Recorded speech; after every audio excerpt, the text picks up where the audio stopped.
Happy Thursday, and welcome back to the You Good Podcast, the podcast where oversharing is encouraged and thoughts get real. I am your host, C-Rod.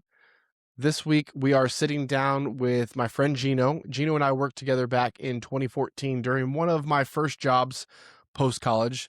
It was a time that was equal parts fun, equal parts chaotic, and mentally exhausting. We didn't work together long, but it was one of those environments where it bonds people faster and it leaves a mark, whether they realize it in the moment or not. But since then, Gino's taken a very different path, earning a master's in psychology, moving into mental health, and eventually finding his way back to a lifelong passion through wrestling and podcasting.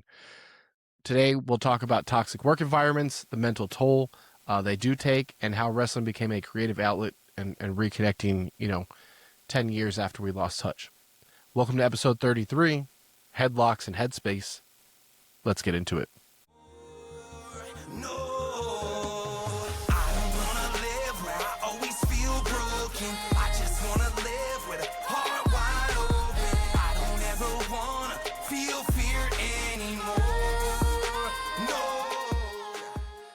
Nick, the other day I asked you your take on In-N-Out.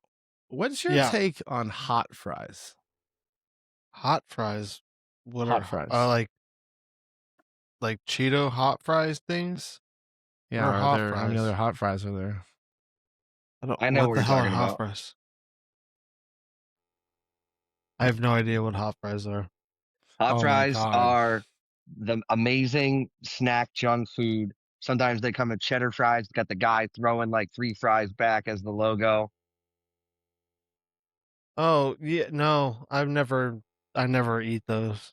You've never had hot fries, so not only have you ruined the opening, but now you've ruined the intro by not knowing what hot fries are. And Gino's already introduced himself, so we're gonna skip that whole part of getting him introduced into the episode. We're just gonna get right into it. I mean, I didn't.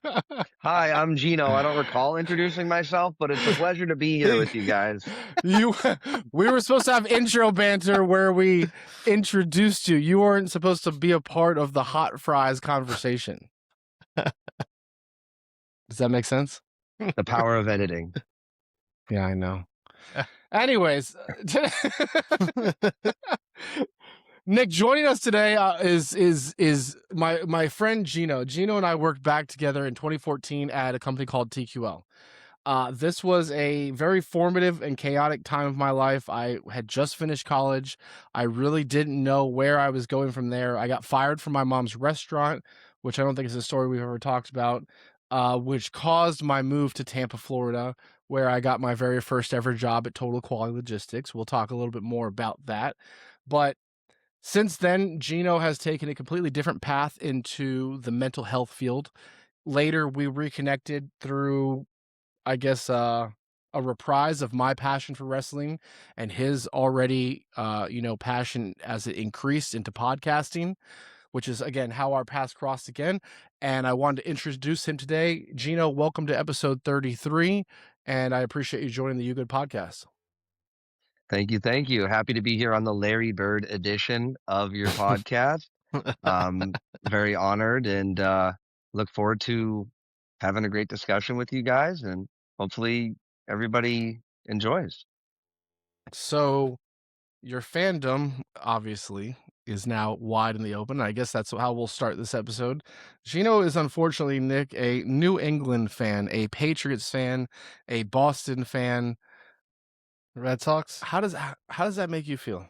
I mean, we agree on one of them, so it's it's good there. The rest of them, I mean, it's okay. Half my family's from New England, so I can't bash. I hate the Celtics, so you'll never hear me say anything good about the Celtics. So, Gino, were you born New England, moved to Florida?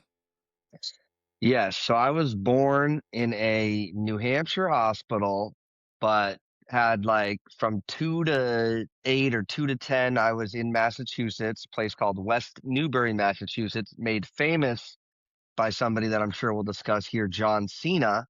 And then I lived in New Hampshire through high school and moved down to Florida for college. Yeah, nice. That's what I figured.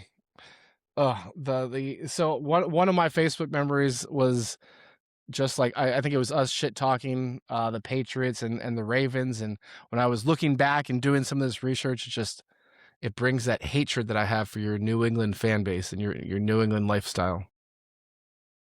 I will just say, right, since there's a lot of people from New England that like to root for non-New England teams, which I don't understand. My mother used to be a New England Patriots cheerleader, so I could have grown up anywhere and I would still be a New England Patriots fan. The benefit of being born in 1990 is that all four of my sports teams have enjoyed unmitigated success, and even the New England Revolution soccer team has enjoyed success as well. That is true. That is true. There was the what was it? The Bruins, the Red Sox, and the Patriots all won at the same time? Mm-hmm. Or was the Uh, Celtics in there? it's a sore subject because the Red Sox and the Celtics won, and the Patriots lost their first game of the season in what happened to be the Super Bowl that year. The Giants against the Giants? Yeah. Okay, no, that makes sense. Well, let me ask you this. Thoughts on this season and congratulations on a Super Bowl. I still think that the Seahawks are going to just absolutely dog walk and destroy you guys, but how excited are you for the upcoming game? Dog walk. So I'm not quite sure when this episode will air, but presumably it will air after a Super Bowl winner has been decided. No, But for me, Thursday. This is Thursday. okay, perfect. So this it will air before then, and I will say I'm really looking forward to it. You know, it's not one of those years where with Brady we expected to win every single year. So not winning the Super Bowl was disappointing. Making it to the Super Bowl, I feel it's never good enough for a New England Patriots fan, unfortunately. I know you guys hate to hear that, but a second year quarterback, 14 wins, coach of the year, potential MVP, great defense, basically their defense leading us. I think that whatever happens on Sunday, I think that this offseason is going to be a mega splash. We've got the most cap space. We've got all this opportunity for people now. Now there's a reason to want to come to New England. Nobody wanted to come to New England in the cold, dealing with a disgruntled coach and quarterback who heard footsteps because he's only used to the five best receivers in college football being on his team at one point in time. So now we have a reason to be in New England. We are good again. We have a coach that people want to play for, and best fans in the world. So I think this offseason, regardless of what happens, is going to be spectacular. Now, out of all that shit you just spewed, the thing that I want to ask is, what about your road to the Super Bowl? Your light season schedule, which you can't, get away from, but then also your road to the Super Bowl, which is just simply the Texans and an injured uh Broncos team. All right. So you basically answered your own question when you said it's something you can't get away from. The Patriots can't make their schedule. They play who is put in front of them. But do Period. you still think that Drake May is a reason to come to New England when he hasn't done shit? Like, he's not the reason you guys are in the Super Bowl. He barely put up any points against the Texans and the Broncos. Like, those were defensive games. Didn't the defense score your touchdown against the Broncos? Your With only all touchdown? due respect, he went from what, 3 or 4 turnovers the week prior and didn't have a single turnover in the AFC Championship game. A game manager, somebody who doesn't lose the game for you, somebody who dishes absolute dimes to wide receivers that wouldn't be even starting on another team anywhere in the league, I think speaks volumes. He's also an MVP candidate. So he definitely helped get us there. We can't help it that Justin Herbert is a choke artist. We can't help it that Oh the yeah, I forgot you Houston played Texans Herbert too. all I'm saying is he played better than the quarterbacks he was playing against, Yeah. and that's all it takes to win games. As long as you have more points on the scoreboard, John Madden said it best. You want to score more points than the other team. That's how you win. Nick, what say you? I mean, he's not wrong. I mean, they don't get to control any of it. The AFC, what is it? The AFC East is fucking trash. So It is trash. I mean, it is what Look, it I have is. nothing to. I got nothing to say. The Ravens No, suck. They're absolute yeah, trash. The their road was Patriots have a easy, great but defense. so what?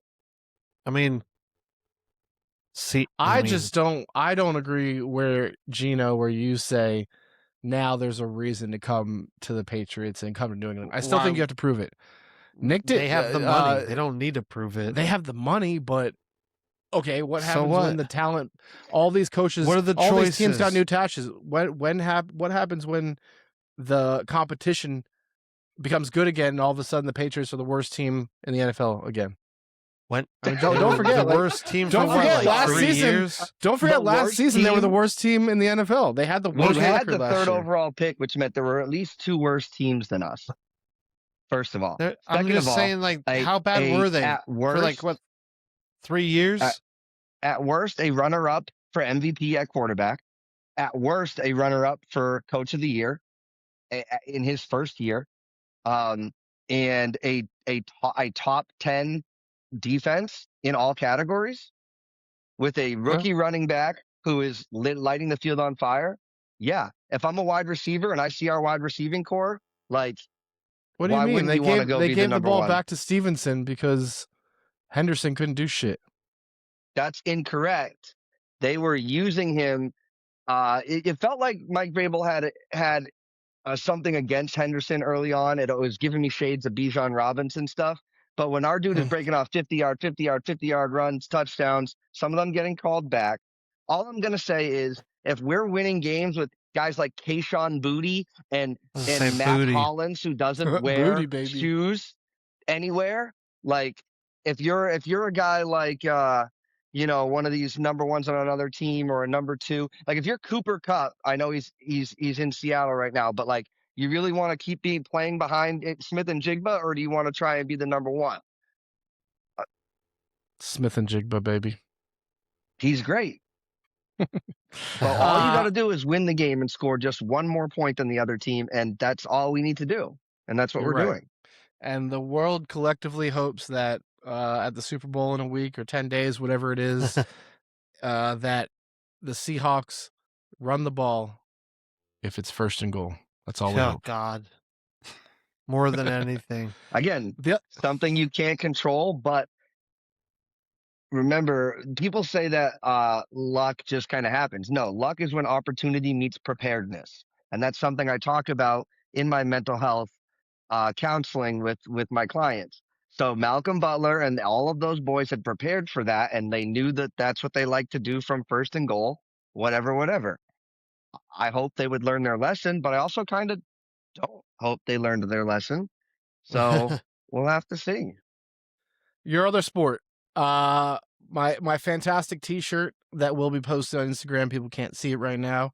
Of John Cena's last match getting tapped out by Gunther. I wore this just to really piss Gino off. It came in just for the Royal Rumble. The other side of the coin, your other sport. What is your take on the Rumble this year in Saudi Arabia? So I think that there's a lot of negative things that can be said, right or wrong, about the country, about its leadership, and everything like that. But those fans show up, and better than I would argue better than most American towns and cities that they do live shows from. So for me, as a viewer on television at 2:00 in the afternoon, sign me up for that. You got a live hot crowd. The stadium was those lights. Whoever thought that was a good idea, they need to be fired.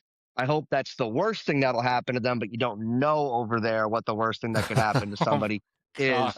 But he's not wrong. I'm just being honest. He's not wrong. Those lights made it look like it was empty, and I'm still arguing with people to prove to them that it wasn't empty. But Nick, did it you is watch some the people Rumble? only see things surface level. No, Do you know what he's talking about? I know what he's Oh. talking about because of like Instagram and stuff, but I Sure. didn't watch it. Yeah, I agree with you, Gino. Gino, we were debating in our text thread all night or all afternoon. Is it empty? Is it not empty? Oh, look, it is empty. Oh no, wait. Now the light showed up and they stood up and it's actually empty. But I agree with you. being at a show until 2 a.m. is insane. And then having the entirety of the city lighting off fireworks at 2 a.m. At Like 2 o'clock in the morning. they love wrestling over there. And you know what? Sign me up for anybody who loves wrestling and will cheer loudly, because there are places like Baton Rouge, Louisiana that WWE will not go back to because they sit on their hands or they're on their phones and they're not making noise. There's nothing worse in wrestling than when the crowd is quiet. Yeah. Did you think that Gunther was going to win the men's rumble? I had him as my. We do it in the predictions league on the no DQ predictions, that I do a breakdown of the predictions after the events, and I moderate the review like once every month there on Tuesdays. I predicted we had 3 picks who we think like our strongest choice to win, second and third, and so I had Roman 1, Gunther 2, and I actually went with uh Sami Zayn, thinking that he might come into the Rumble and have an outside chance at winning it. But my number 1 and my number 2 finished number 1 and number 2, so I was pretty happy with that. Yeah.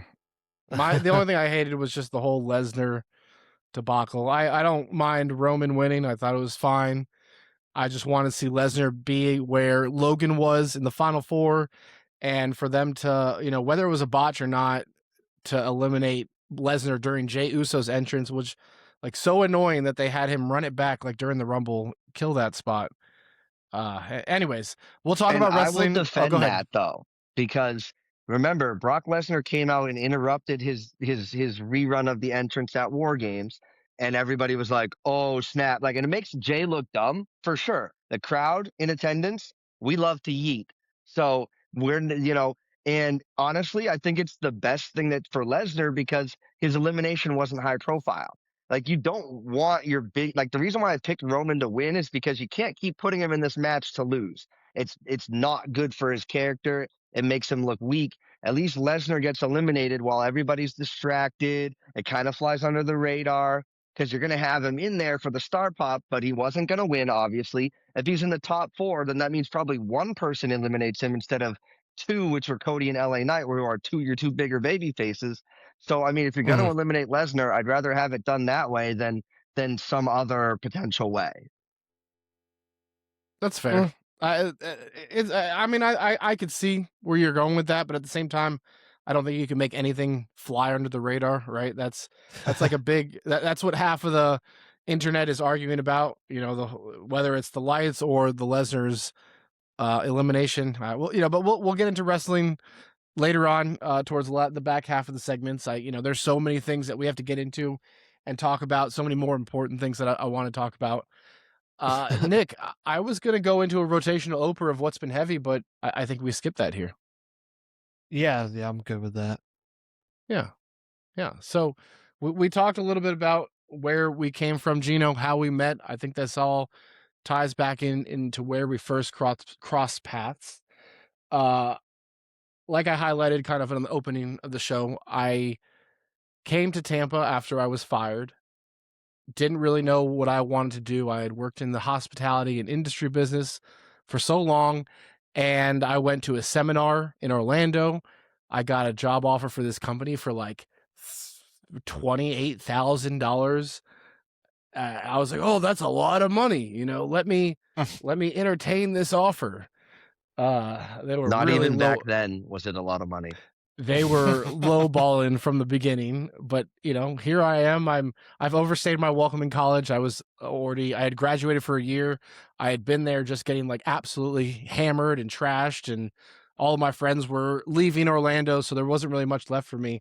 And they were like, we have a job offer for you in Tampa. If you want to move there, we have an office now, or you can stay in Orlando and the office will be open in like 6 months to a year. And I was like, you know what? I'll go see what Tampa's about. I'd only been over here a few times for Gasparilla, for some Yankees games, nothing crazy. So I made the impulse decision to just completely move. My parents were out of the country when I moved. They were actually on a European trip. I had one buddy from college help me move, drove all the way over here to Tampa. reset my life. I stopped drinking. I'm like, you know what? I'm going to put my all into this company. This is going to be the company that I make a shit ton of money. You know, I'm not working at a bar anymore. I'm not security anymore. Well, I get to this company called Total Quality Logistics, and I came into the whole, what is sales? You know, what is the boiler room? What is Wolf of Wall Street? What are these people like? And this was just you pick up this phone and you talk on the phone for 3 hours a day, and you try to make as much people money as you can, and you're never going to see a dime of this money, and we're just going to fucking lowball you until you get burnt out and you're ready to leave, and then we're going to take all the business that you've built and give it to somebody else who's been here for a long time. My experience in my very first sales job is it's the only job I've ever quit. I worked there for almost 3 years. Coming from a fraternity, it was a frat house energy environment where like people were doing cocaine in the bathroom, and you know, anybody ever wanted to do was like get super drunk and figure out which girls in the office they could try and hook up with. It was just an awful experience for me, clearly, as I paint this picture. And Gino, I want to talk to you about what your memory of TQL was, and I, you know, we'll get into how you kind of switch industries, but what did you take away from that, you know, kind of first step in your career as well? So, as much as I would love to answer this question, I think that we owe it to your listeners to figure out how you get fired from your own family's restaurant. Like, I think that your viewers and your listeners deserve to know what you could have possibly been doing incorrectly in an industry that is difficult to work in, but also not that Not. difficult to work in. C-Rod, the floor is yours.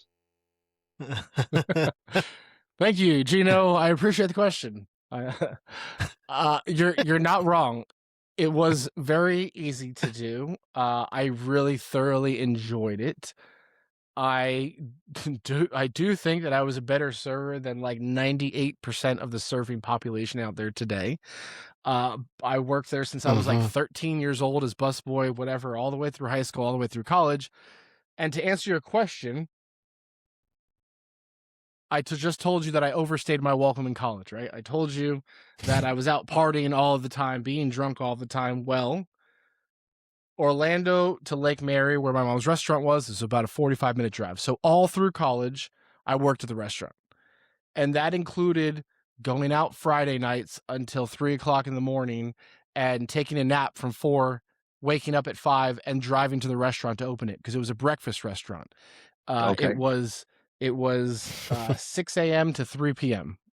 Maybe 7 a.m., 6 or 7 a.m. So I had to be there at like 6 o'clock in the morning, I think, 5:30. I don't know. Super early. Sorry, Mom, but half of the time I drove to this place, I was probably still hammered and, driving drunk 45 minutes to go to fucking work. And like, it was, I mean, there would be days where I would just be in the back cooler, just chugging water because I'm dripping sweat, and like my other servers are like, man, you really reek of alcohol. But I was still the best server. I still always showed up. And it got really bad as I graduated and didn't have to go to school. So now I'm drinking all the time, partying all the time. That's all I was doing. And I started showing up late for work. I started not going to work. Enter excuse here. And when I say that my mom had fired me like 10 times already before that, this was an on again, off again, for a year and a half of just like, you're late. Oh, whatever. You're late. You're drunk. You're this, you're that. And so finally it was Cinco de Mayo, and Cinco de Mayo, I guess, had fallen probably on a Saturday or a Sunday that year. I was out drinking all day. I woke up face down in my couch at like 10 a.m. I don't know if there was puke around me or not, but I opened my phone up and there's like 37 missed calls, 68 text messages, and it's from my mom and my cousin and the people that had worked there. Where are you? Are you okay? Are you alive? I came to, I called my mom. All she said is, are you alive? Are you okay? I said, yes, I am. She goes, you're fired. Never come back to my restaurant again. I have to go tend to my business, and hung up on me. And Well, like that's the story. Like that's the story. It's not a crazy story. It's just a very irresponsible story to where my mom put her foot down, kicked me out, and typically I would go back to her and be like, "Oh, I'm so sorry. Let me make it up to you. Let me do this job." And I think we had just had enough of that game to where she was like, "You're fired. Don't come back." She made that decision. I was like, "Okay, I don't really want to do this anymore because I don't want to wake up on Saturdays and Sundays. Like, I enjoy my weekends. I enjoy my holidays, and I'll go find a real job." And that's how, that's what led me to Tampa. all right. Thank you so much. Yeah. So you had asked me about working with TQL and things like that. Now you had mentioned Wolf of Wall Street. Now, if we Yeah. think of Wolf of Wall Street, yes, it's rated R, but you could think of that as more closer to X rated. TQL was like the upper limits of PG-13 are like it was a little bit more subdued because we weren't working with $1 million situations, but there was a lot of money to be made there.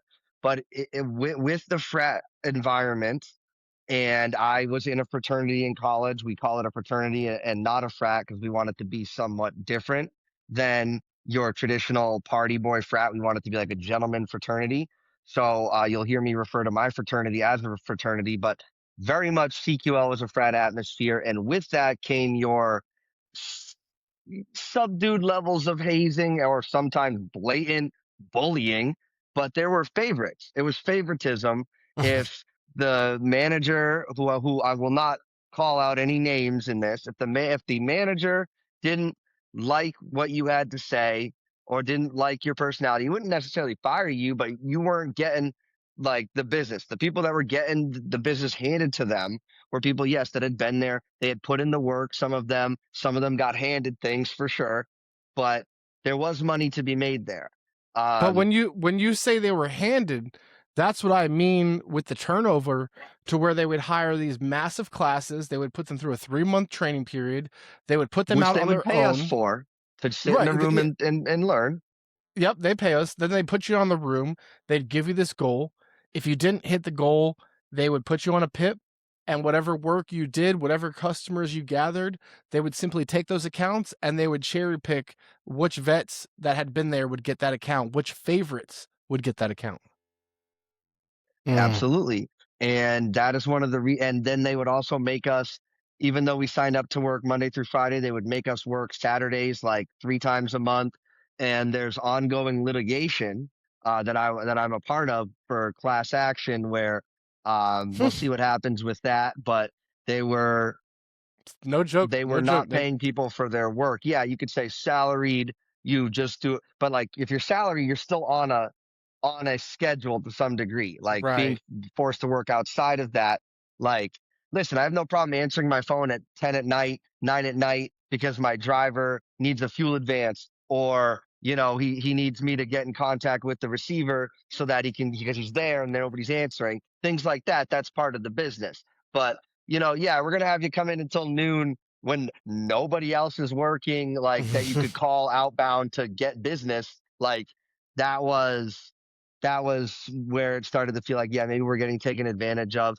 I don't recall the drugs being done in the bathroom, but I wasn't like everybody's like, oh, this kid's like super trustworthy druggy. I was just kind of, you I know, walked in. I walked into it. It was one of my earlier times there. I think I was still an LAET. I walked into the bathroom and somebody was doing it. I had seen it multiple times, and then when I got to know people, I knew that they were doing it in the office.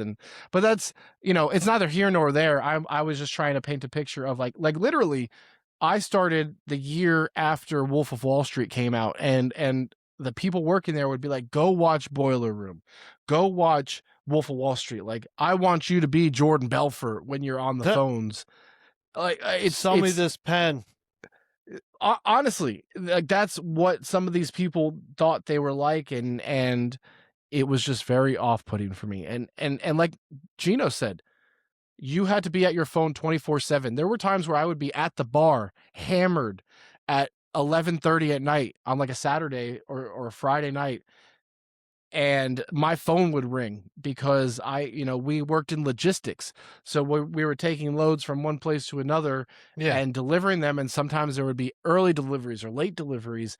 And we get calls at like 11:30, 12 o'clock if there were problems.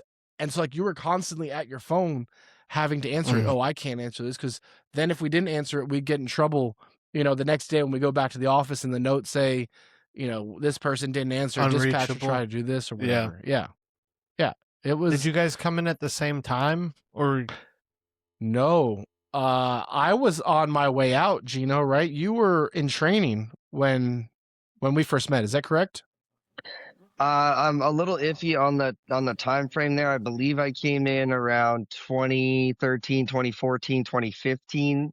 That time frame. I think it was like 2013 to 2015. But we bonded over, like, we had similar personalities at that time. I was also keen to go out drinking. We love movies, wrestling, all these things. And I actually started my Major Push Wrestling podcast with another one of our coworkers, Mikey, back in the day. Mm. And I really wish I had stuck with it, but the program I was using to edit iMovie stopped working on me, and I just kind of fell off of it.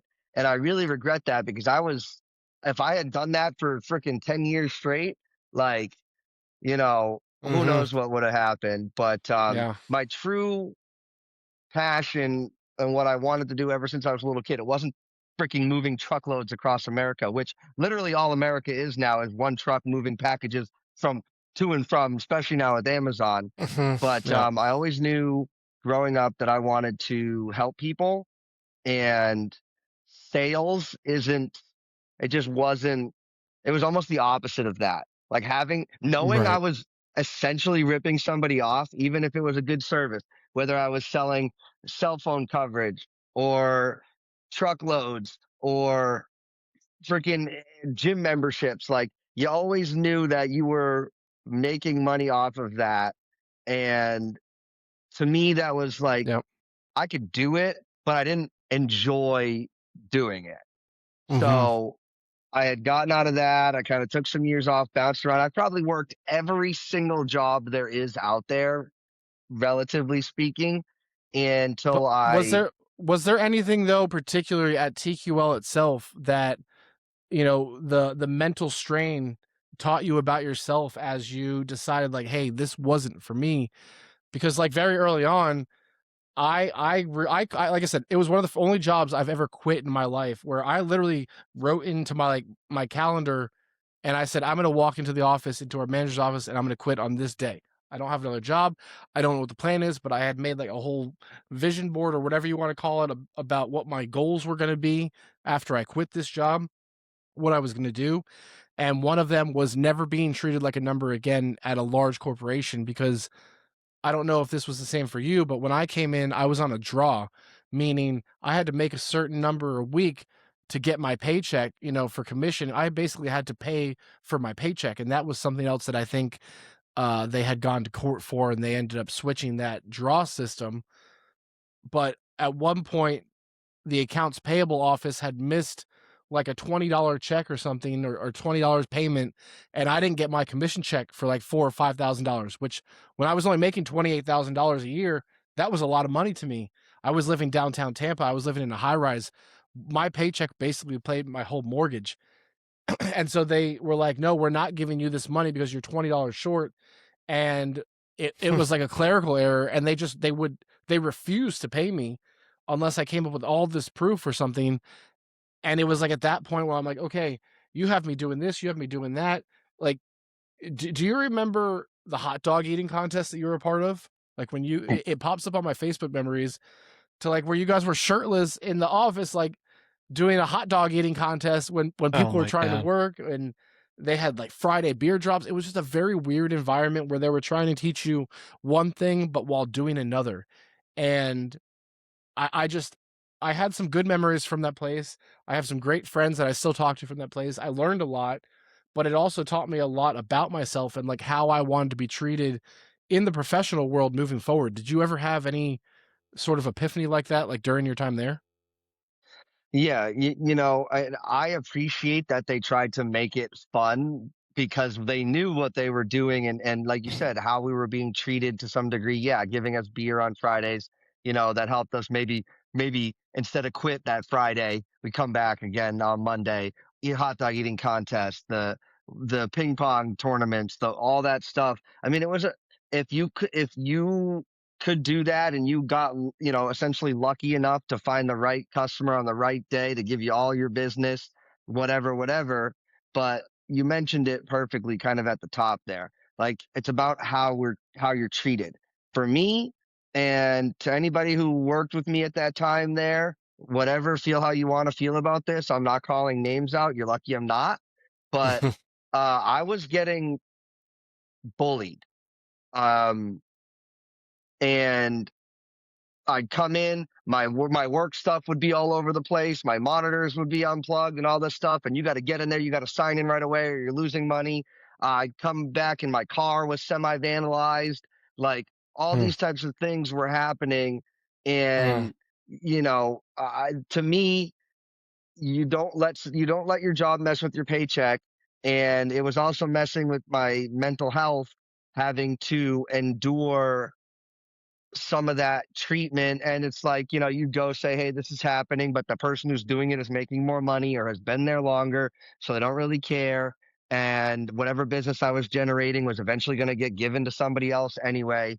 So it really reinforced to me that you have to take hold. And I also resigned from that position because it taught me that I am worth more and to know how I'm willing to be treated. You yep. don't have to stay somewhere. And they wanted people fresh out of high school. They wanted people fresh out of college that they could mold into what they wanted and squeeze for everything that they had. Again, there's a lot of fun memories I have from working there. There's a lot of friends I still talk to. Some friends that I thought would last the rest of my life, but now I don't talk to and they won't return my calls. So I stopped reaching out to them, whatever. You know who you are if you're listening to this. But at the end of the day, just like it's just like any other job. If you're not being treated with equity, right, then you have a decision to make. Yeah. And I, wa- I wasn't necessarily the best at it.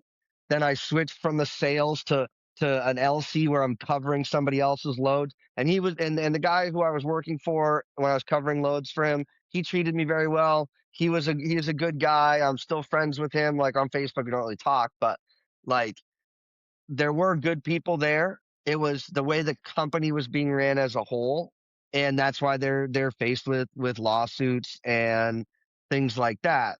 But it you know you learn things. You don't Yeah. people some people nowadays like to say, and then it kind of leads into a toxic masculinity thing. You know, you just took an L on that. No, I learned Hmm. when I did that. I still was able to feed my family, which was just me at the time, but I was able to eat. I was able to provide a roof over my head. I didn't live in a high rise. I lived in a small little apartment because I knew what I was making wasn't going to compensate Oh, for I had no big idea. digs.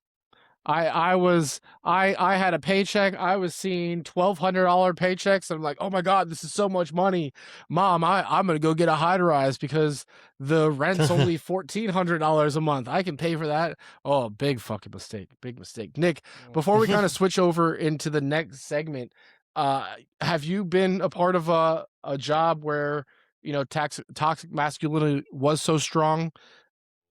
You know, do you have any questions for Gino I mean, while we I kind of worked at stay a in this machine realm? shop. I mean, toxic masculinity is like the thing. Like you get picked on. If you don't get picked on, you're not liked. So kind of goes with it. Nothing like full on bullying though. Where like we're like that stuff's not tolerated, obviously. But you know, I mean, if we're not joking with one another, we don't like each other. It was well, it was very clicky. So like Gino had mentioned, you know, we always had chats, and people would always, especially when new people would come in, I think they that's would be sales making fun of them jobs. in chats. I It think that's was sales because I had one sales job in my life and I fucking hated it because it was I felt slimy selling products, ripping, like Gino said earlier. I felt like I was ripping people off, even though we're providing this service, we're doing this. It still is like, I don't know. There's something dirty about selling this stuff. Like, Yeah. and it wasn't like I was on the customer service side, and then we would have to flip them and like upsell them and stuff.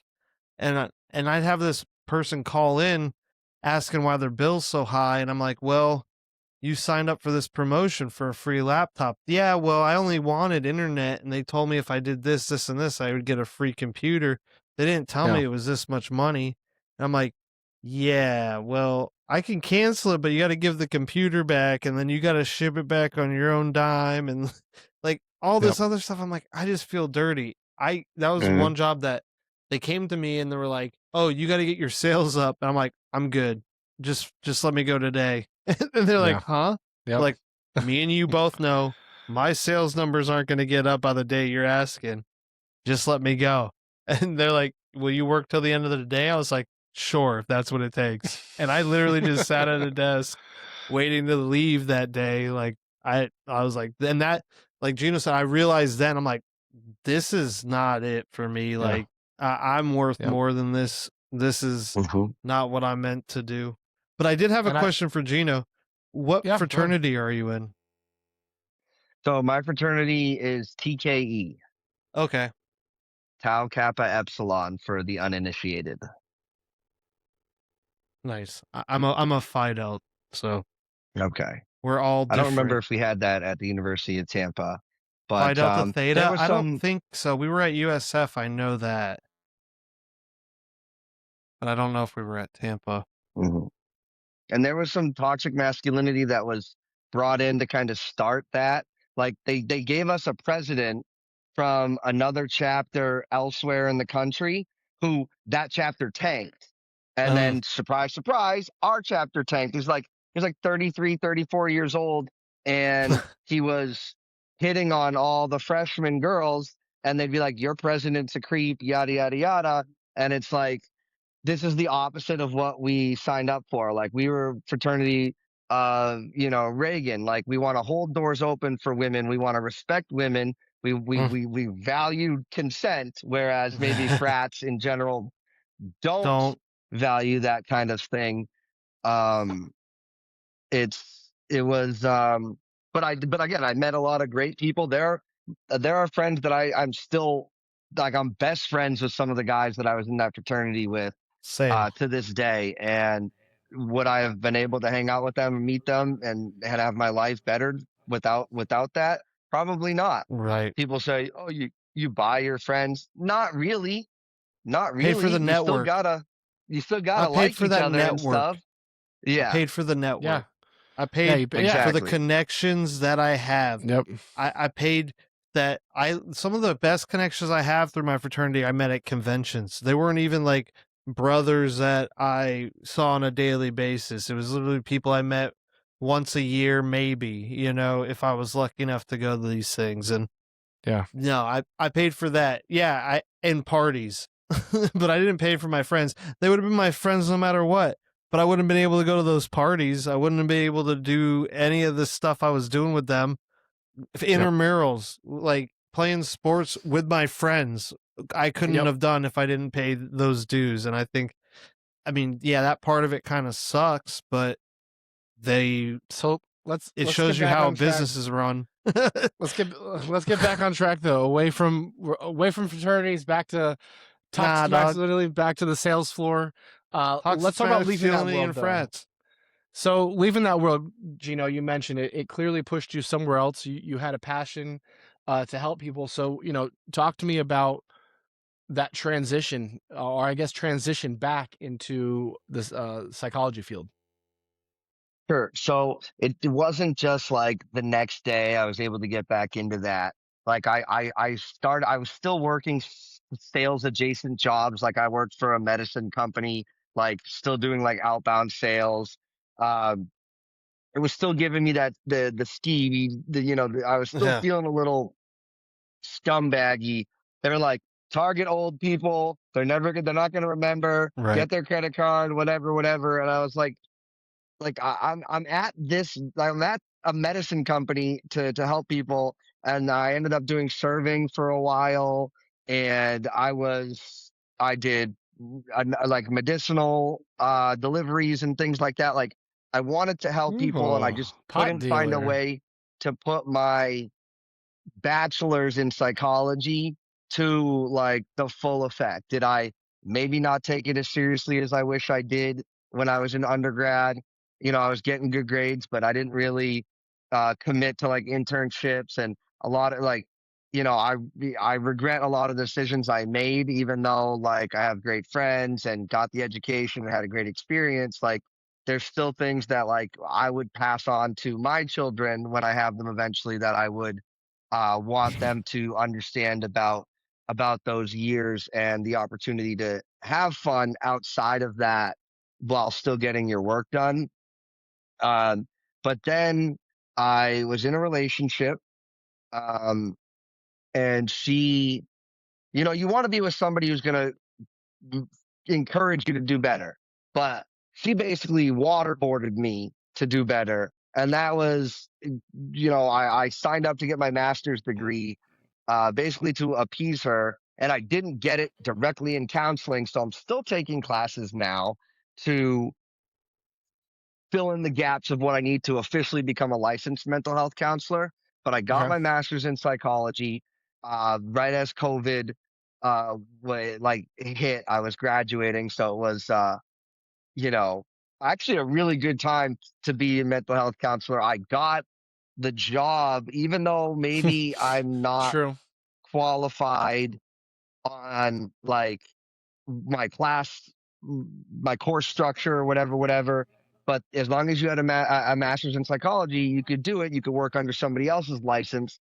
Florida has changed that a little bit now, which is why I'm taking my classes to be getting my license, and then I'll be able to really be hitting the ground running. But that was I finally felt like I was helping people. I was Good. dealing with people suicidal. I was dealing with anger issues, dealing with couples issues, dealing with people who are victims of sexual assault and you know the R Mhm. word. I was dealing with people who were trying to or thought that they wanted to transition. I was dealing with people who were dealing with issues with their parents or issues with their kids and all of these types of things. And again, it was right during the pandemic and like post pandemic where the world is finally opening up again, but everybody had this massive shared trauma across the world, not even Yeah. just in America or just in a certain state that stayed closed longer than in other states, whatever. But I finally felt like I was doing good work. I was happy with hanging my hat on my hook at the end of the day, knowing that I put in a good day's work, knowing that I helped change people's lives. Yeah. And there Let me is ask you. Let me nothing. ask. Let me ask you a question. Let me ask you a question Yes. though. You mentioned that you're helping all these people, right? Not just COVID. You're talking about all these other scenarios that mental health counselors have to deal with. What does that emotional weight look like for you, right? We always talk about go see a therapist, go see a counselor, talk to somebody. And we talk about it from one side of the coin. We don't really ever talk about it from the counselor's perspective. Like what does that emotional weight hold for you because you talk to all these people, you hear all these scenarios. You're taking all this information that you can't really just openly share with other people, right? The confidentiality that comes with it. Like, do you have to see a mental health counselor or a therapist or whatever to talk about your mental emotional weight from being a therapist? Like, how does that affect you? Talk to me about that. I think that's a very great question. And I'm really glad you asked that because it is something that doesn't get talked about enough. Now we joke in our field that like therapists and counselors are some of the most messed up people in the head, right? Like, um, and there are things that I'm teaching others how to do, like when I'm doing an anger management group, when I still struggled with anger. So I'm teaching myself and teaching other people, you know, how to handle things Mm, and so it helps yeah. better me every day. Now, the issue is when you hear something freaking disgusting or heartbreaking or just downright vile. Like you hear about the evils in people, right? Like when somebody's detailing me their sexual assault or that they were taking that so that their sister didn't have to take it and stuff. Like growing up like that, number one, it makes you freaking want to call your mom and dad and thank them for how they raised you, even if everything wasn't perfect. You're like, thank you for what you did and all the work that you put in. Um, there are times where I've held back tears. There are times where I've cried and bawled out, but it Mm. it's 5 minutes later, 7 minutes later, you got a new client, you got a different client coming in, and that client doesn't give a crap about what you went through with the last client. You owe them a fresh slate, and you owe them your very best. And so being able to check that at the door, which kind of helps me with a little bit more of my emotional regulation to a certain degree. But like, if I just get told about somebody doing something vile and then the session's over, I'm wiping tears from my eyes. Next person comes in and they're dealing with my son just won't listen when I tell him to brush his teeth. I want to be like, bro, you don't even know problems, but you can't do that. You just got to address that as it is. And so it helped me, but it also is something that I had because I wasn't licensed yet and I'm still not licensed yet. I had supervisors that I could vent to and that where you could go over some of the uh more confidential things about because we had informed consent to discuss those things with not like fellow adjacent level counselors, but like the supervisor whose license we were working under, I could go to. And there were plenty of times where I had hour-long conversations with my supervisor. And I actually have a note from her because our company closed down, a bunch of logistical stuff happened. I still have the handwritten note that I actually um, laminated it, and I will never get rid of it. It's where she talked me up, said how good I was doing, and I needed that because a lot of the times, even with your license, you still get a little bit of imposter syndrome. Like Yeah, I can only that imagine. is, hey, I'm not necessarily qualified, but I am qualified. Like legitimately I'm qualified, but you don't feel qualified, and you're just doing your best to help people. And even though some people are there and they're not want to take your advice, right? So then you got to be able to pick and choose. Well, am I just a list? Like, what do they want from me? Do they Yeah, am want I a me to fix it, or do soundboard? they want me to be a Yeah. listening ear? Which then I Yep. translate to relationships and in my personal life, friends, family, partners, all those things. Do you? I mean, I again, I couldn't imagine some of the stories you hear about and having to go through it. Like just in sales alone, I have imposter syndrome sometimes. Like, can I manage these people? Can I sell this product? Like that's nothing. That's nothing compared to the stories that you hear about and have to handle and have to guide people. So I absolutely commend you on that. It's a crazy field to get into just because of what the world goes through and what they have to trauma dump on you. And I guess because you are a master of psychology, do you tend to view yourself in like a different realm? Do you think that you over maybe overanalyze situations, whether it be friendships, relationships, work, and that's just because you're looking at it from a different psychological perspective? As much as I want to say no, I'm good enough in life to be able to be like, check that at the door.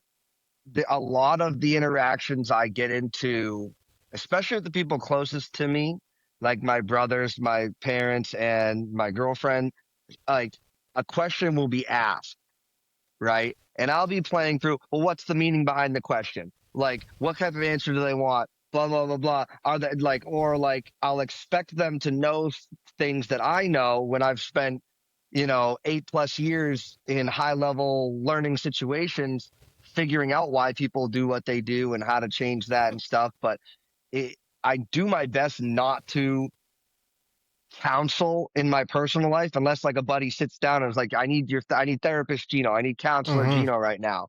And then I'll be blunt with them sometimes to to the detriment of the conversation, to be like, "Whoa, I didn't think you'd be that real." I'm like, "Well, you can't ask and then expect me to just lie to you." But there are Yep. times where I I I do feel like everybody else should be smarter, and it's not fair to them because everybody has their own experience, and there are plenty of things that I don't know in this world, and there are plenty of things that other people are great at that I stink at, and being able to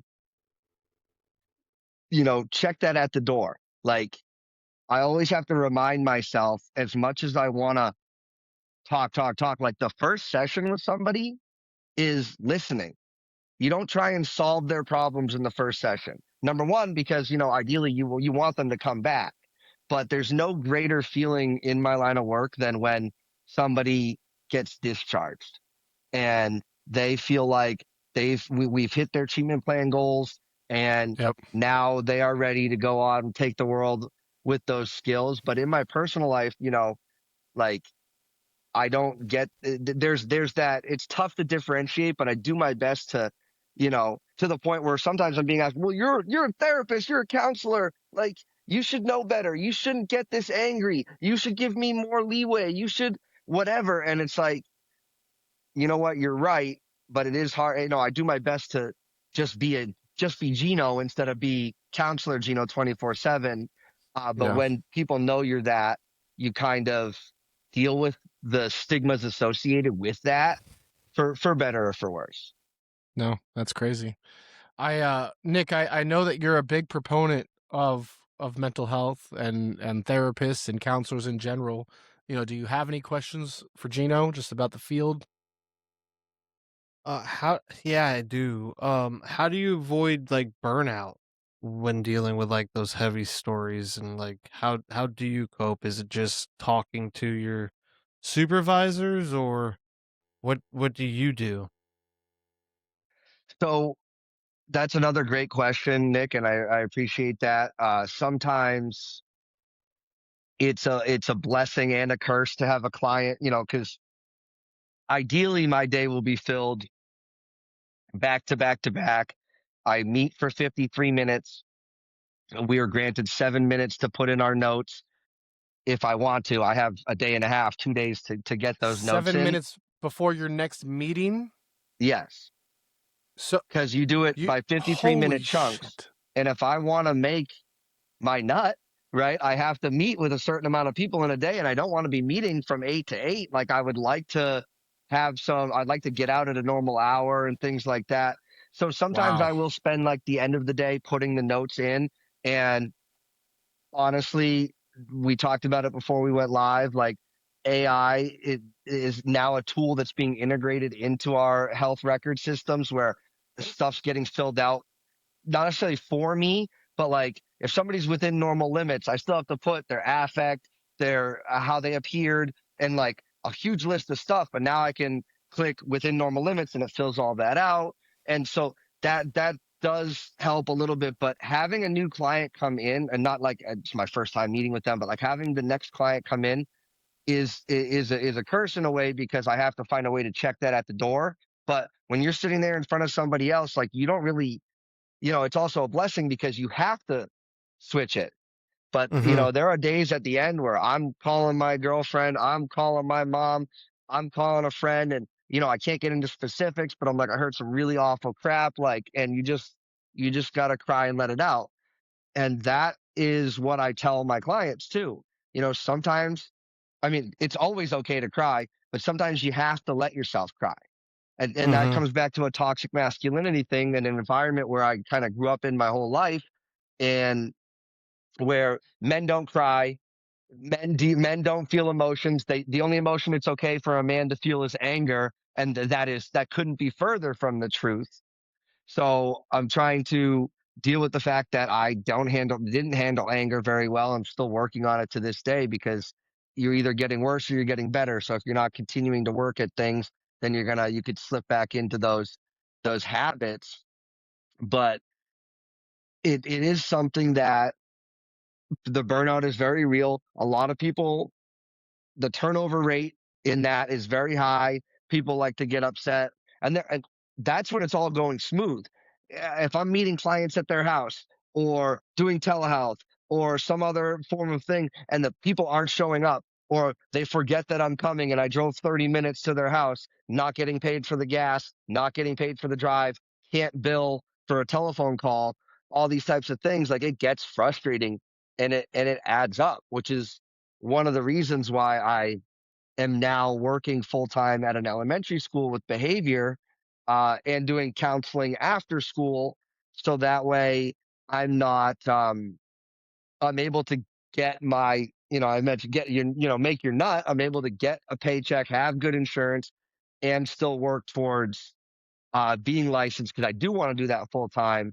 But if a lot of these people aren't punctual, we mentioned being on time for work when you addressed your situation with your family, like I mean, that's all Yep. money. If somebody shows up 1 minute late, I got to stay 1 minute later with them. Like Yeah. if they show up 15 minutes late, I might have to cancel because I can't overlap into another client. Like there's all these things that you're forced to then manage, but it does make you a better person if you can hang with it. And it's more than just an education to hang. It's like it takes a certain type of mentality. Mm-hmm. I actually have a negative experience with the therapist that I had talked before that we were going to see. Every single time she came on, she would always be late. She'd be like, "Oh, sorry, the other one ran late," but then would always end our sessions on time. And I always figured it's because we were a new client, and that was probably a client they've been having for a long time. But every time she came on, she would always be late. She was never on time. And again, our sessions would always end, even if we didn't get that full 45 minutes or whatever the session length was. And as I've told people, when I get a new client, sometimes they'll be like, well, the last therapist, or one of the questions I ask is, what did you like about your previous counseling experience if you've had it? What did you not like? And you try to gauge what somebody else was or wasn't doing that will be beneficial to the new client. And a lot of times they will say things like that. They were late, yada, yada, yada. They did all the talking. They didn't let me talk, whatever, whatever. Yeah. But I feel so hey, give another give another counselor a try. Anybody listening right now, if you've had your experience with a counselor and you think counseling isn't for you because that one particular counselor didn't work for you, like it's the same thing with doctors. Sometimes you just don't vibe with a certain doctor and you get a different doctor. And like, I love this doctor. Same thing with teachers. Same thing with everything else. Um, but sometimes it takes people 45 minutes to start opening up, and then they start telling you about sexual trauma, and like it's really hard to tell them hold that thought till next week. You know what I mean? So you're stuck in a position where I've got to go.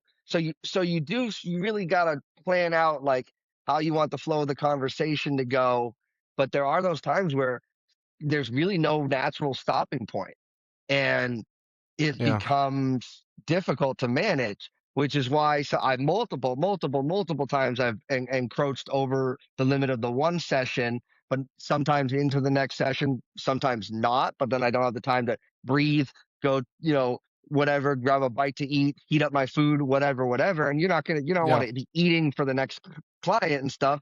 Some professional and all those things, but it certainly does feel like you weren't going to be mad at her for stopping on her on time, even though she went late for the last person, right? But it is hey, they could have just been telling me that all of a sudden now, yeah, I'm thinking about hurting myself, and you like you can't Yeah. let them go without giving them some optimistic hope for a future to live for so that they come back the next session.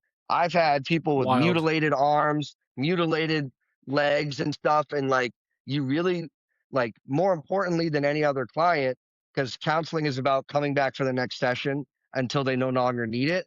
But like, some clients, if they don't show up, like, they might not be with us anymore. And that is a very That's crazy. scary Yeah. reality. So you call, you blow up their phone for as long as you can, and then you just hope that everything's okay, and you hear back from them.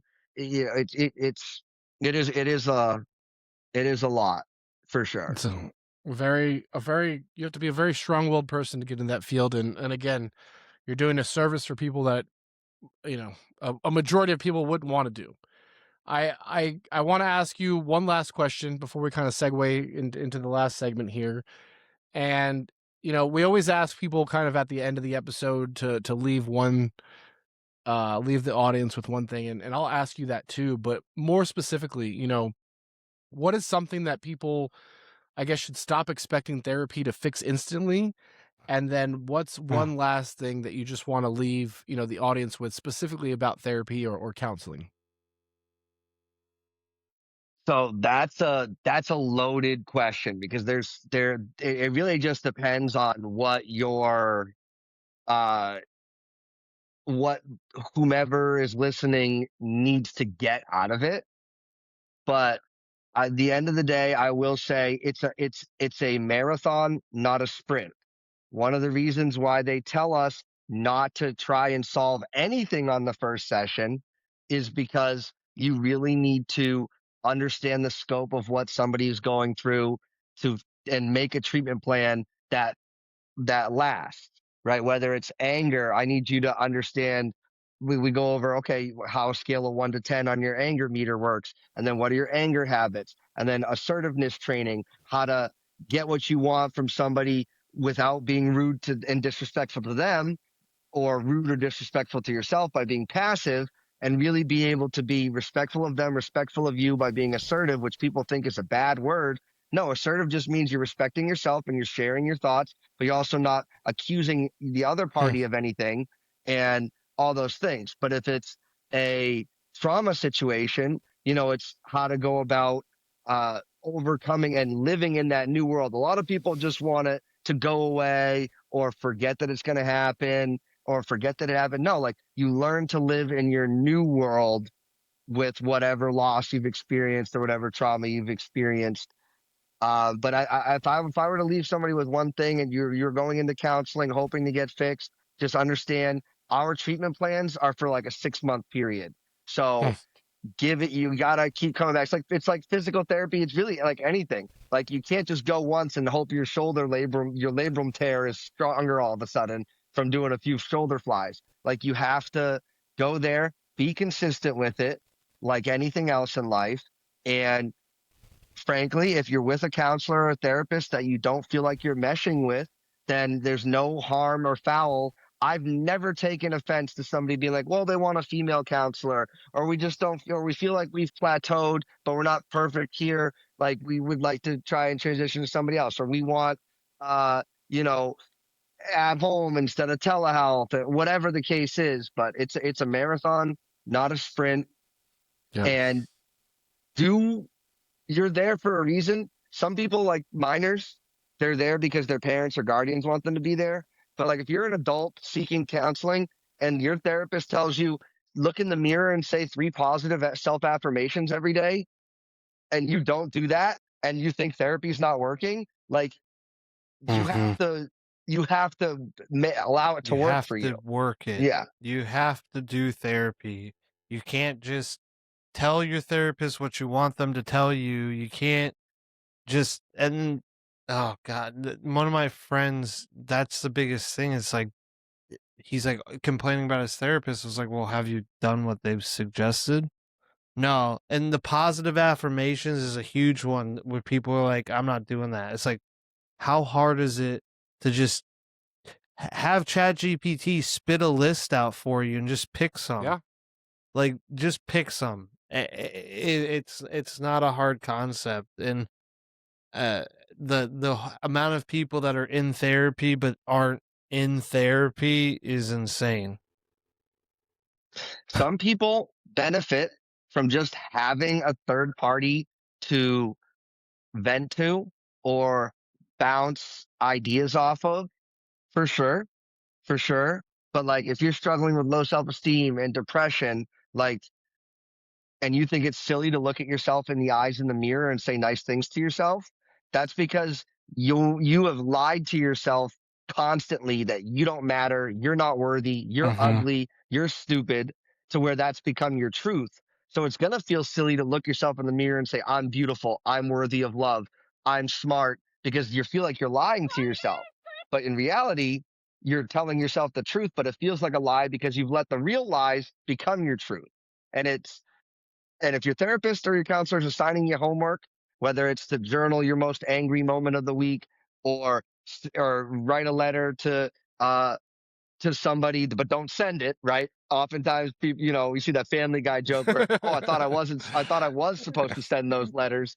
Like, Yeah. no, sometimes things need to be said, but they don't need to be heard. And there are times where it does need to be heard and said, but sometimes it's just about taking that weight off your shoulder. And there is a place in counseling for that. But if you're being assigned like a homework assignment and takes 30 seconds where you're washing your hands, and you should be washing your hands for about that amount of time, look at yourself in the mirror and treat yourself good. The world is going to be mean enough and hard enough to you. The least you can do is treat yourself with love and respect, and then you can't really expect other people to treat you with love and respect, except If your you don't. family, of course, unless you love yourself. I love How that. are you gonna love anyone if you don't love yourself? Love it. Let's mark that. Let's clip it. I love Clip that. it. Clip it. Clip it. Let's shift into well, first off, I appreciate again, I've said it enough, but I appreciate the work that you do. I appreciate you sharing that perspective. It's the side of the coin that we don't really get to see or talk about. Mental health is very important to all of us, and I just hopefully somebody listens to that, and maybe they're like myself where they don't like counseling. They tried it one time, right? Probably didn't try it long enough, didn't really like it, and if they really do need it, hopefully they get back into it. So I appreciate you sharing that. But I do want to shift to something a little bit lighter, but also something that clearly lights you up, and that you have a passion about, just like mental health work. But this is more on the playful side of things, right? This is the other side of the coin. This is the fun side of it. It's not the working atmosphere. Let's shift into wrestling and podcasting, and John Cena tapping like a little bitch, and Oh no. the the first no the The first thing smile.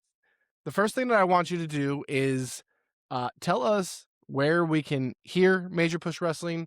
Give me your YouTube channel before we get into anything. Where can we find you on social? So all my socials are at Papa Gino 0017. Um, my Major Push Wrestling show is on my main YouTube channel where I do a bunch of different things. So you'll see some Rocket League content, Pokemon, video game content. You'll see movie reviews, TV reviews, and the Major Push Wrestling. I'm working on splitting those off because I understand that some people don't want to get all the other stuff. You come to a channel for one thing. Like, I'm sympathetic to that, but at the end of the day, like, it's Papa Gino, and I do all of the Yeah. stuff I want to do. But you just go to Papagino0017 on YouTube, hit that subscribe button, and there's content there for you, whether you like video games, movies and TV, or wrestling. And Instagram. Where can they find you on Instagram? So again, literally anything I own at Papagino0017 on all across the board, Major except Push for my Wrestling. PlayStation. Some schlub with 1 hour of total playtime for the last 15 years has that. So I have to be YT-Papagino0017, which is a load of baloney. But yeah, Major Push is on Instagram. Did you forget it that? is. So that's just at Major Push Wrestling. There you Um, go. that's for that specific stuff. But yeah, so I do my best to keep up with that, but then that's a whole other thing that I've got to work on. So I'm doing my best to build up to all of that while still working two actual jobs and doing fun stuff like this on the side. We know the struggle, my friend. Mm-hmm. So we talk about West Newbury, Massachusetts. Born and raised. Walk me through where your love for wrestling started. Walk me through the beginnings of West Newbury, Massachusetts, and why that's rooted so deep into your love for wrestling. So going back to my early childhood, my grandfather was big into wrestling. I don't have memories of like watching it with him and stuff like that. And 90, 91, 92, 93 was some of like the worst time to be a wrestling fan. Like I think across the board, that's pretty universal. But 5, 6, 7, uh, I'm years old, and I'm at Uh, I'm at John C. Page School in West Newbury, Massachusetts, and that's where I met John Cena and his brother Sean, that we called Booger, and his brother Matt, who I ended up working out with later on in life at Gold's Gym. I always thought that the school was named after him because it's John C. Page School, but obviously I understand it's John Page and the C is the middle name. But I remember never forget my grandmother was dropping me off for camp one day, and I'm like, "See, that's it. That's where John Cena is, John C. Page." And so, um, one day he disappeared. He was awesome, by the way. He always picked me to be in his like chaperone group. He took me on my first Ferris wheel, and all. He was a heck of a drawer. We would play war with like 6 decks of cards each, like boom, boom, boom, boom, boom. Like he would carry around a gallon water jug. He had, you know, biceps for days. Like he was massive. And this is back when we had like actual dodgeball. So he was Mm. no shame whipping them at kids. Kids these days don't know what that's like to oh, get they hit in the don't know face with an actual dodgeball, baby. That dodgeball. bullying, Nope. Yeah. But that toxic masculinity. yeah, for sure. But as far as a jacked macho man type of person to be around kids, I think I was lucky enough that John Cena, who very much seems to be what you'd think of as a toxic masculinity guy, but he's very down to earth. He's caring. He's loving. Most make a wishes out of anybody in Mhm. history. And Yep. not only do you have to have people want you to do it, but you also have to be comfortable. He never looks uncomfortable around a kid with an illness or a disability. Like you see other people wearing masks to be around somebody with Mhm. like a mental disability or something, like or a terminal illness. It's like Bro, he Yeah. can't get you sick. Calm Yeah. down. You can't right. see him. So what he was a teacher, So he was my camp counselor. camp counselor, but this was a Like summer this was a camp. this was a middle Yes. school or elementary school though. It No. was a K-12, so it was It's like one. summer We were a school. small town in West Newbury, Massachusetts. They didn't have multiple schools. It was one school Yeah, where K through everybody went. 12. But this camp was for us younger kids. At least I remember being around kids my own age and the kids on the bus and stuff. And then one day he just vanished Hmm. without a trace until I'm watching SmackDown at my dad's house, which used to be on Thursdays. And I'm in his bed with him, still young enough to where that wasn't like an issue. Like me and my brothers were sitting in bed, we're all watching it together upstairs, and Kurt Angle calls out somebody, and here comes John Cena. I was still maybe not the best at reading when that happened, and it was like getting later on, as I was getting older. But like that's your camp counselor because he had been gone for like 3 years. All of a sudden, John Cena's name shows up on TV. My dad's freaking out. I'll never forget. This is back when the TVs were heavier than I was. So I'm sure you Mhm. guys know about that, but the Old younger tube audience TVs. might not understand the struggle that was squinting and all getting together to try and fit into Yeah, able to see one 19-inch. TV. You're like, oh hell yeah, I Oh, got a 19-inch TV, and you're like, that's we had that like huge. 60-inch projection Oh my god. TV. Must be Yeah, nice if you to be had a rich, 60 Chris. incher, it had its whole Jesus it Christ. sat on its speaker system, and it took two or three full grown men just to move it to a certain place, let alone Yeah. actually like carry it into a house. Well, I mean that's pretty incredible, right? Do you know? I'm going to ask this question. I know what the answer is, but was there ever any more connection with John Cena, like writing to him, reaching out to him? Hey, you were my camp counselor. Did you ever connect with him again after, those summers? So back then there wasn't like Twitter, which I think is like the premier platform for like engaging with celebrities. Now Instagram has kind of come into that a lot, but there really wasn't a way to do that necessarily. But his mom was the bus driver on my route to school. So it was like and she had a ice cream shop. I don't know if John worked there and got fired 10 times or not, but you might have that in common. I doubt it. But and that was right across the street from the high school. And so we were like good friends with this family. One day I'm on Hampton Beach with my dad, and somebody taps me on the shoulder, and it's John Cena. And he gave me the coolest freaking handshake. I'll never forget it. Like, I don't know if it was just because I was tiny or not, but he like reached on and like grabbed my forearm to kind of shake it. And I thought that was the coolest freaking thing ever. Since then, he's become the GOAT. So I haven't really, maybe Yeah. I was a little insecure or whatever, but I have sent maybe a message or two here and there, but you know, the whole New England area kind of rallies around him as a favorite son. So I'm sure I'm not the only one, and all these types of things. I kind of just receded into the background a little bit, didn't want to push the issue too much, but he remembered me, and he's remembered my dad. We have a unique last name, and I have a unique first name as well. So all the Matt Smiths and the and the Jacob Right. Baileys and stuff of the world, like they kind of, maybe he'll remember you, maybe he won't. But every time I've come up, he remembers my family. So you know, there's that, but there's never been like any maybe communication back. I doubt he runs his own socials at this point too. So it's Right. like, Right. yeah, You just gotta Yeah. get with Make-A-Wish, and then you got Oh him. my god. So I don't think he wants to be a part of it feels Make-A-Wish. like that's a double-edged sword on that one. Maybe I'll have to work dude, for Make-A-Wish. all you have to do is survive it. It's fine. Make-A-Wish, survivors get it too. Jesus, Nick. Well, Have you I'm ever fortunate that I have good health, and not everybody does have that. So if it means I don't get to hang out with Cena ever again, that's it'll stink, but it is what it is. But I will say But this. you got to hang out with him. You did get to hang out with him. Hey, I got to hang out with him before it was cool to hang out with John Cena. So that's true. kind of You could my, see him. You could see him back then. I could, yeah. I went back when he was visible.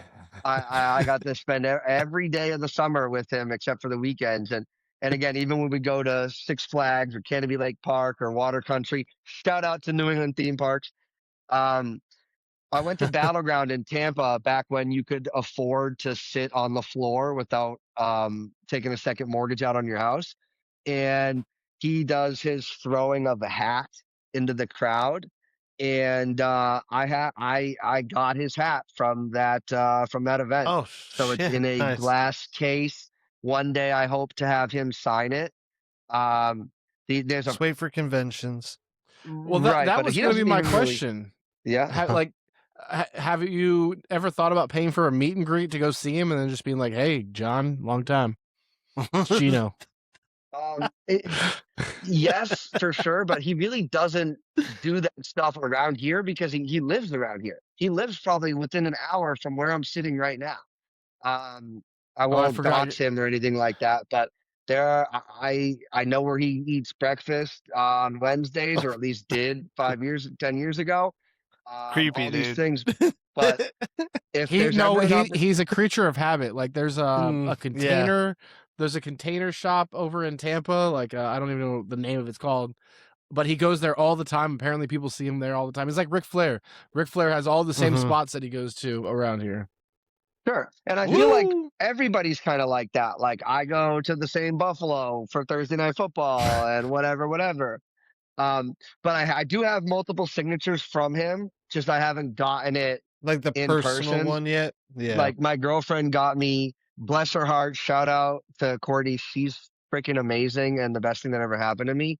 But she got me for Christmas a 1 of 500 autographed Cena in Boston, Cena's last match autograph, like big poster, not like one of That's like the little awesome. dinky ones. Not like the wall hang. Why have you Yeah, not sent any pictures of this in the group chat? because it's somewhere where it doesn't see the light of day until I find a way to display it properly. That's fair. UV protection glass. Yeah, and I've got like a signed, like a small signed 12 rounds or the Marine like mini poster and things like that. What a great movie. What a great movie. Honestly, the Marine, say what you want about it, but 12 rounds is a fun watch. If you haven't seen 12 rounds, give that a watch. The Marine is good too, and all that stuff, but 12 rounds is Ricky like a fun Stenicki, dude. concept. So Ricky Ricky Stenicki. Stenicki. I enjoyed that movie, but like, let's call So a spade a good. spade. There's a reason Amazon didn't put that movie in the theaters because they know nobody would have gone to see it. It Like, was so good. I enjoyed it a It He was a lot. is little so too good long. in it. It was really funny for like the first hour, but then it like got to a point where like this is just ridiculous. I will say Cena's work in especially season 2 of Peacemaker is Oh, so is good. pretty top notch, bro. The reaction shot that he has when he's asking his group of people to stop doing something is very, very, very. And I'm not going to It's spoil it so because good. I want you to go see it, but it's very visceral.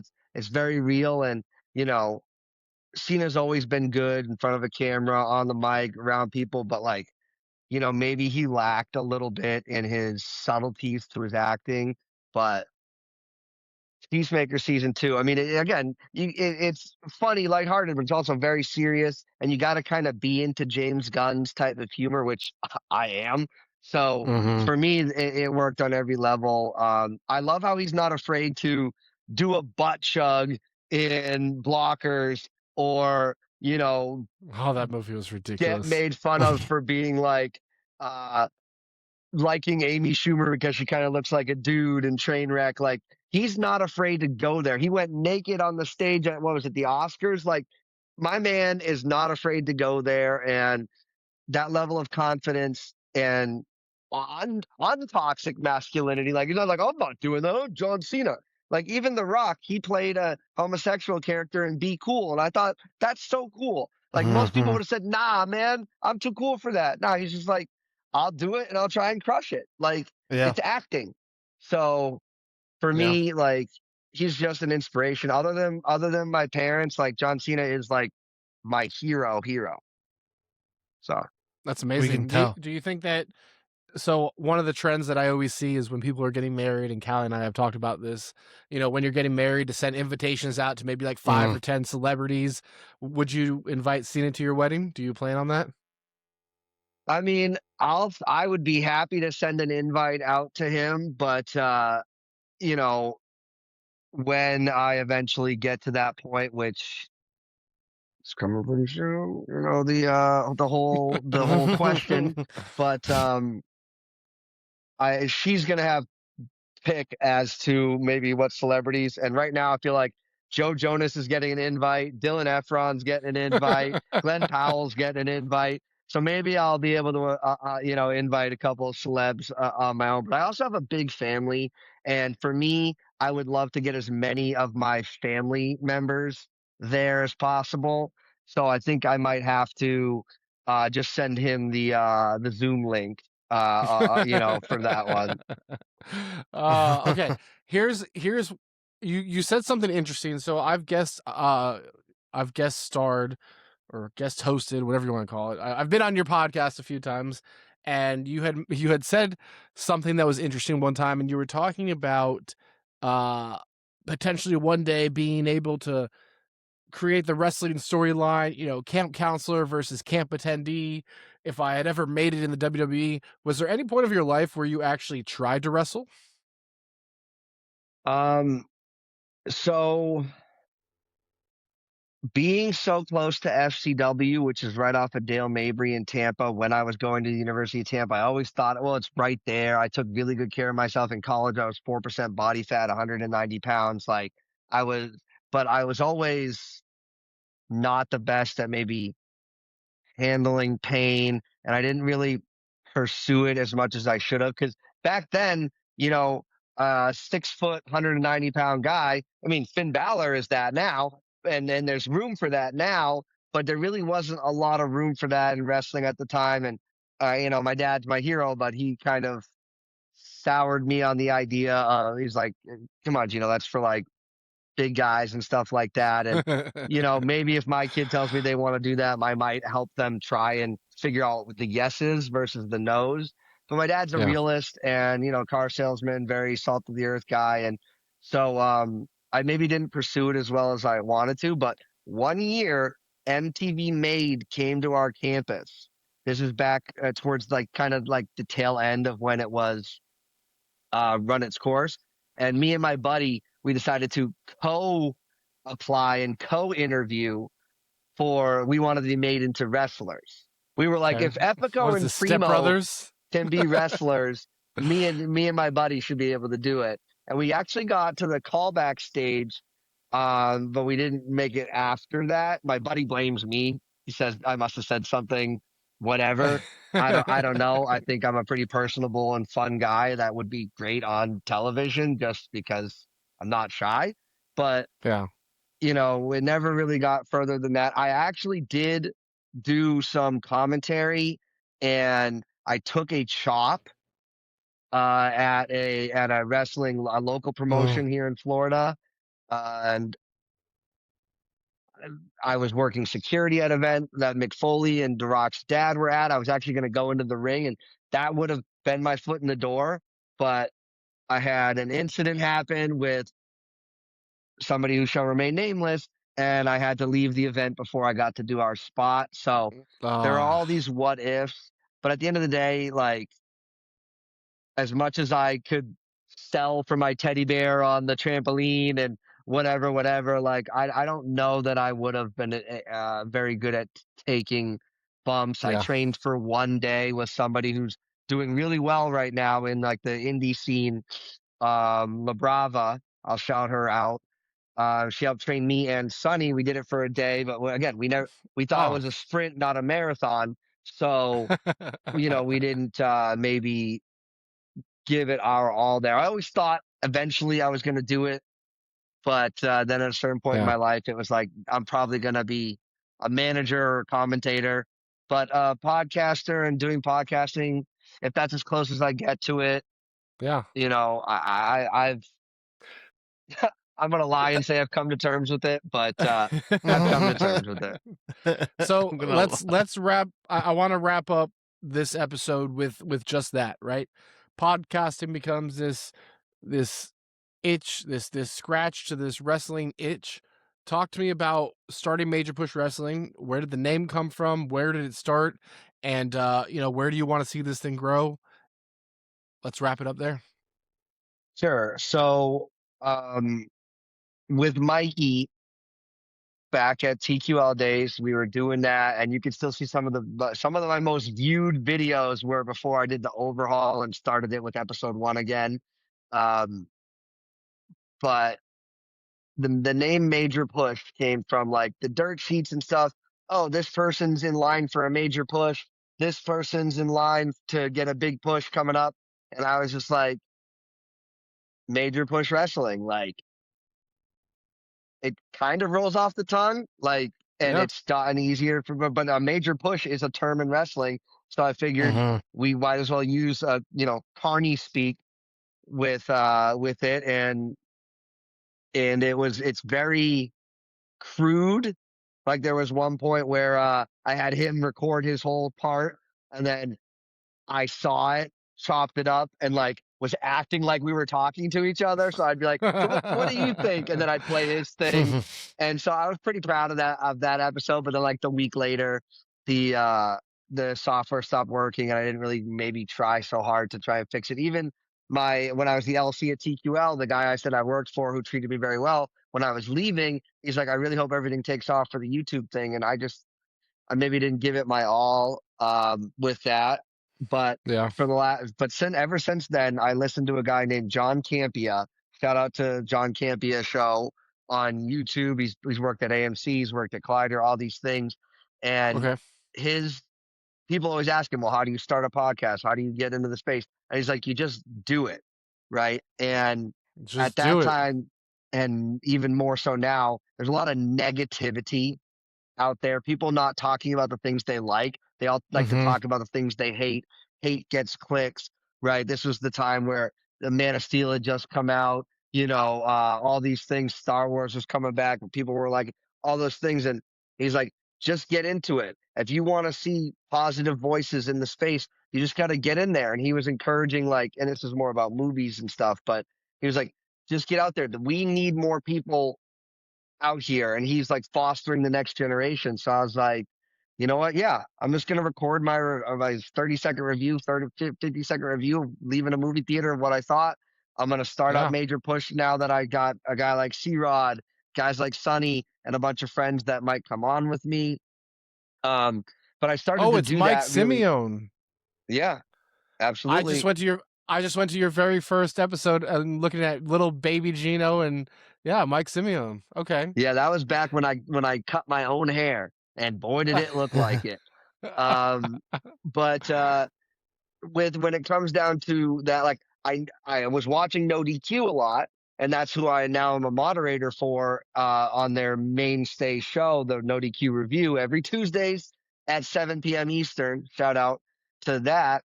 Um, it took like they were like after WrestleMania one year, they were like, if you want to come on, and you have varying opinions or whatever, just send in a thing.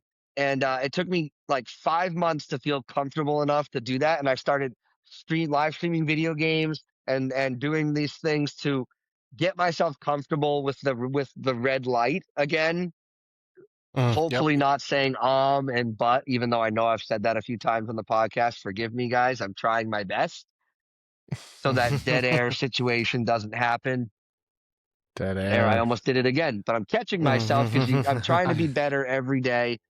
And I really want it to be something where it can take off. Ideally, everybody wants to do it. Even these kids nowadays, when I talk to them, what do you want to be? I want to be a streamer. I want to be a YouTuber, like all this stuff. But it's about just doing it. It doesn't matter if I got one Yeah. person watching, no people watching, or 12 people watching, or 100 people coming to the video. I just got to keep putting it out there, and eventually, if I continue to, like, I have a really good camera now. I just bought a microphone. I'm gonna try to make the experience as good as possible beyond what I'm talking about. Just kind of like what you guys are. You're getting a new microphone. You're getting a new headphones. You're trying to make the experience better beyond the content, because you're doing good Lights. content, but sometimes Lights. it's about having those other things. So when people do stumble on you, or you're lucky enough to get in the algorithm, people don't recommend this channel to me. No, that's right. Right. That's something we've talked about since the beginning. The biggest part of this is just showing up week after week, and whatever wrenches get thrown our way, as long as we're showing up week over week, that's that's the biggest thing that you can do. Creating the product and refining the product is just the next structure of it. And during the intro banter, we would have talked about the new microphone and headset, but we know that got cut off. And I just want to say Looking at you, consistency, Gino. right? When I restarted Major Push Wrestling, I was planning on doing it every week. And then, like, a month or two later, you started the You Good podcast. Now you're at more episodes than I have, I think, in total, including the stuff before my restart. You've been consistent with it, and that's what's gonna. Because if you tell somebody this is your schedule, this is when you can find me, and they come back to try and find you there, and you're not there when you said you were going to be there, and there's no, like, hey guys, this is an extended or whatever, like, you lose an Yep. audience. You have to be consistent. You have to deliver, even if you don't want to, even if you're tired, even if whatever. So I really respect and commend you guys for being able to do that, and I'm low-key a little jealous that you guys are now further and will always be further in numbered episodes than me. But you guys are doing really, really great work, and this is super important. I've thought about adding a mental health component, maybe doing a different YouTube channel, like teaching anger management, whatever. But we really need more of men being able to talk to other men about maybe not our finest moments. I Amen, love brother. that. You are always welcome to come back on, right? I know a Yeah. big chunk of today's middle segment was about mental health and what you do as a counselor and therapy, but this is the backbone of what we do. And while we are lighthearted and we try and talk about other things like sports and connection and fraternities and parties, always open to talking about mental health and having you back on to talk through that more. Thank Yeah. you very much. I really appreciate you guys. feeling like Yeah. my story and my experience in life is worth unpacking and sharing with the world. And that means from the bottom of my heart so much, guys. I'm sure people tell you that all the time when you're signing off with them, but it really just does mean the world to me. And I am it's surreal that we're doing it. You're doing it. You're doing it, Doing it. Nick. I'm doing it. We're just doing it. We're doing And it, brother. We yeah, are we're doing doing it. it. And speaking of Doing it doing it, live. do your job. Go Patriots this Sunday, Oh God. Super Bowl. Nick, would you like to leave?